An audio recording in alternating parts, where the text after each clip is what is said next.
Hello everyone and welcome to Get Smart with me. This is our first episode. I want to take our time to say thank you for everyone that have liked our page and followed us and is anticipating this first one. I promise you're not going to disappoint. So let's go right into it. Of course, my name is Idoku Neduze. I'm the host for Get Smart with me. Get Smart with me, like I said in our first video, was born out of the personal need for me to continuously learn, and I discovered that I'm not alone in that feeling. I'm inviting every one of you to join me as we learn.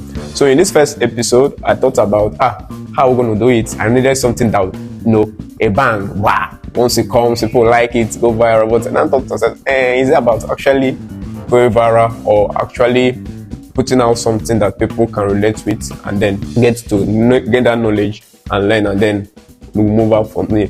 So we decided to settle on a topic which of recent I did not know about it. When we talk about the Great Wall, where the Yaman travel to, of course, Yaman is going to go to China. What if I told you that at our backyard we had the greatest wall in the history of mankind? Yes, that's right, you heard me. I'm talking about the Great Wall of Benin. As a town planner, we were taught in school, we knew about the ancient Benin Kingdom, of how they had an amazing city layout with everywhere zone. They have paved streets with street lights. They were very advanced, city, more than any European. That when Europeans came, they were in awe. They were surprised that an African country have this kind of setup. They were very neat and very well organized. But nothing was said about the Great Wall of Benin. So I got to learn about the Great Wall of Benin, and I'm going to tell you about it. So the Great Wall of Benin was completed in the ending of the 14th century, 15th century. The project was completed by the great Oba Erewa. So Oba Erewa made it a civic duty in Benin for each community to build a section of the wall. So they ended up using earth, laterite, and then over time, earth, green pastures grew on the wall, and it became very, very tight. So each community had a section of the wall as a civic duty they would build. So that's how they ended up building over 16,000 kilometers length of earthen walls that rises up to 15 meters high. It was a fortress, and it was not a slave labor they used. Like I said, it was a civic duty. When you compare it to the Chinese counterpart that used the armies and prisoners to build it. So Chinese were actually building it. Why? Because they wanted to have a control of the Silk Road, have control of the trade, and also to protect themselves against the northern invasion from the Mongolian Empire. So for that of Oba Erewa, it was more like, of course, it was security to protect themselves among their neighbors, but it's also a showcase of power and ingenuity among his side. So there you have it, folks. So we have the Great Wall of Benin. Of course, when the British invaded Benin, they destroyed most of those walls and burnt the city. That was the end of the Benin Empire. But even as now, in space, debris of the Great Wall can be seen from space, but that of Chinese cannot be spotted.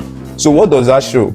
It shows that vision is very, very strong. No matter the years that goes by, once we stick to our vision, it will outlive us. So what is our takeaway from this lesson? For me, on a personal note, whether you think about the Great Wall of China or the Great Wall of Benin, is one message both of them sends. It means you are not allowed to enter unless we let you in.